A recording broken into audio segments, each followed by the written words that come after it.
नमस्कार, आप देख रहे हैं द टुमारो गोल्ड चैनल। अगर मैं कहूँ mutual fund small cap category में कोई ऐसा फंड भी है जिसने लास्ट 10 ईयर में 25% का एनुअलाइज रिटर्न्स दिया है अपने निवेशकों को। इस नंबर को सुन के थोड़ा सरप्राइज हो सकते हैं क्योंकि 25% दे सकती है नहीं, दे चुकी है। जिस फंड की मैं बात कर रहा हूँ, इस फंड ने पास्ट 10 ईयर में 25% का एनुअलाइज रिटर्न्स दिया है। इसको इस वीडियो के माध्यम से विद प्रूफ देखेंगे और इसके साथ ही साथ इस म्यूचुअल फंड का जो रिस्क एडजस्टमेंट है वो भी बहुत बेहतर है इस कैटेगरी के दूसरे फंड के अकॉर्डिंग। दोस्तों, मैं जिस म्यूचुअल फंड की बात कर रहा हूँ बेसिकली एक कोटक म्यूचुअल फंड है। ये टोटली इक्विटी फंड है। दोस्तों, अगर इस फंड में अगर किसी ने लास्ट 10 साल पहले 1 लाख रुपए लगा के छोड़ दिया होता तो आज के डेट में 855% से ग्रो हुआ होता, यानी कि उस 1 लाख की वैल्यू आज के डेट में 9,55,000 के तकरीबन हो जाती। तो इस फंड को और डिटेल में समझेंगे और इसको समझने के लिए हम मनी कंट्रोल वेबसाइट पे चलेंगे। दोस्तों, मनी कंट्रोल एक फाइनेंशियल प्लेटफॉर्म है जिसपे हर महीने 17 मिलियन से अधिक लोग विजिट करते हैं, जो इसे भारत में सबसे बड़ा ऑनलाइन फाइनेंशियल प्लेटफॉर्म बनाता है। और मनी कंट्रोल पे हमें बिल्कुल एक्यूरेट डेटा मिल जाता है, इसलिए समझने में भी आसानी होती है। तो हम इस वेबसाइट पर बिल्कुल ट्रस्ट कर सकते हैं। तो दोस्तों, मैंने already Kotak small cap fund को ओपन कर रखा है मनी कंट्रोल ऐप पर। बाकी अगर आपने मनी कंट्रोल ऐप ओपन किया है तो आपको सिंपल कुछ नहीं करना है, आपको यहाँ पे सर्च ऑप्शन पे जाना है और आपको कोटक स्मॉल कैप फंड आपको मेंशन करना है। जैसे यहाँ के टॉप पर आ रहा है Kotak small cap fund direct growth. तो इस फंड की अभी जो करंट एनएवी है 227 रुपये की है एज ऑन 27 सितंबर। दोस्तों, इस म्यूचुअल फंड का जो फंड साइज है 12,286 करोड़ का फंड साइज है। एक्सपेंस रेशो इस फंड का काफ़ी अच्छा है, 0.43% है, जो कि दूसरे म्यूचुअल फंड के अकॉर्डिंग काफ़ी अच्छा है। आप यहाँ पे देख सकते हैं, यहाँ पे मेंशन है कैटेगरी एवरेज। इस कैटेगरी के हिसाब से जो दूसरे म्यूचुअल फंड है उन म्यूचुअल फंड्स के जो एक्सपेंस रेशो है एक एवरेज 0.71% का एवरेज है, उसके हिसाब से इस म्यूचुअल फंड का जो एक्सपेंस रेशो है बहुत अच्छा और काफ़ी कम है। तो ये हमारे लिए काफ़ी अच्छा है। दोस्तों, इस म्यूचुअल फंड के जो फंड मैनेजर है अर्जुन खन्ना और पंकज तिबरेवाल, जो करंटली अभी ये दोनों लोग इस फंड को मैनेज कर रहे हैं।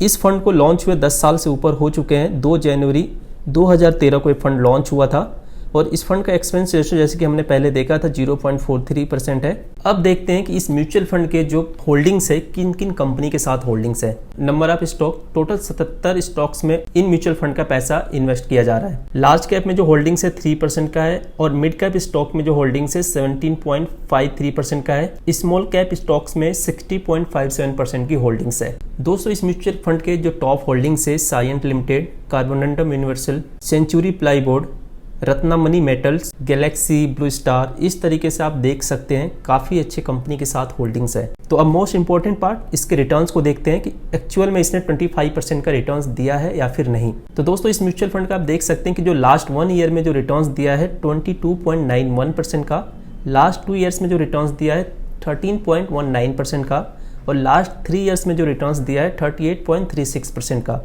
एंड लास्ट 5 ईयर का जो रिटर्न्स है 25.10%। अब जिस रिटर्न्स की मैं बात कर रहा था कि लास्ट 10 ईयर में 25%, आप देख सकते हैं लास्ट 10 ईयर में 25.27% का रिटर्न्स दिया है।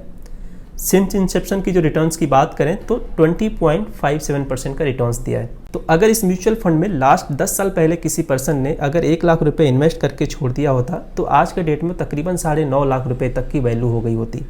दोस्तों, ये कोई प्रमोशनल वीडियो नहीं है। आप मनी कंट्रोल ऐप या फिर वेबसाइट पे जाके आप खुद से ये सारा डेटा चेक कर सकते हैं। और ये जो रिटर्न्स यहाँ पे मेंशन है लमसम इन्वेस्टमेंट का रिटर्न्स है, यानी कि लमसम अगर कोई इन्वेस्टमेंट किया होता तो उसकी वैल्यू यहाँ पे शो कर रही है। और अगर एसआईपी रिटर्न्स देखें तो एसआईपी रिटर्न्स यहाँ पे 22.35% का एसआईपी रिटर्न्स है लास्ट 10 ईयर का।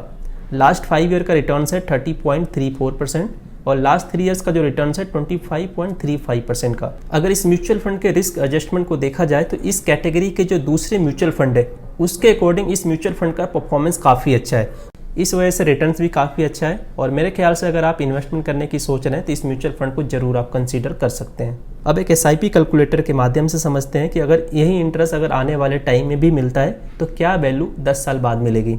कैलकुलेट करने के लिए हमें जस्ट एक एसआईपी कैलकुलेटर ओपन करना है। यहाँ पे आपको मेंशन कर देना है ग्रो ऐप का एसआईपी कैलकुलेटर ऑप्शन आपको ओपन हो जाएगा। हम जैसे मान लीजिए कि हमें यहाँ पे लमसम इन्वेस्ट करना है। अगर हमारे पास 10 लाख रुपए इकट्ठा रखा है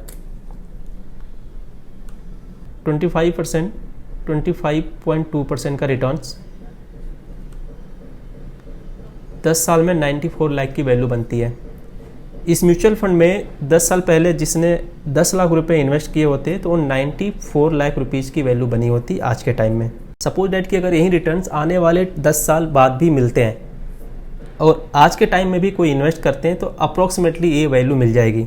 तो अगर इस फंड में मान लीजिए किसी ने 10,000 रुपये की SIP की होती और सेम इंटरेस्ट रेट के साथ 22% इंटरेस्ट रेट के हिसाब से 44 लाख रुपए की वैल्यू बनी होती 10 साल में।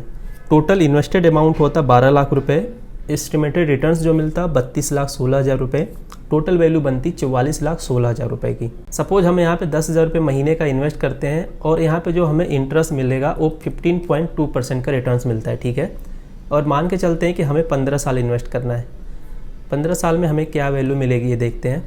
18 लाख रुपए टोटल इन्वेस्टेड होगा, 51 लाख रुपए की एस्टिमेटेड रिटर्न्स बनेगा और अराउंड 70 लाख रुपए तक की टोटल वैल्यू बनेगी। आई होप इस वीडियो से आपकी काफ़ी हेल्प हुई होगी और Kotak small cap mutual fund का जो मैंने एनालिसिस किया है इससे आप काफ़ी सहमत होंगे। अगर इससे रिलेटेड कोई आपका डाउट एंड क्वेरी है तो मुझे नीचे कमेंट सेक्शन में जरूर कमेंट्स करें। Thanks for watching this video. मिलते हैं नेक्स्ट वीडियो में। जय हिंद।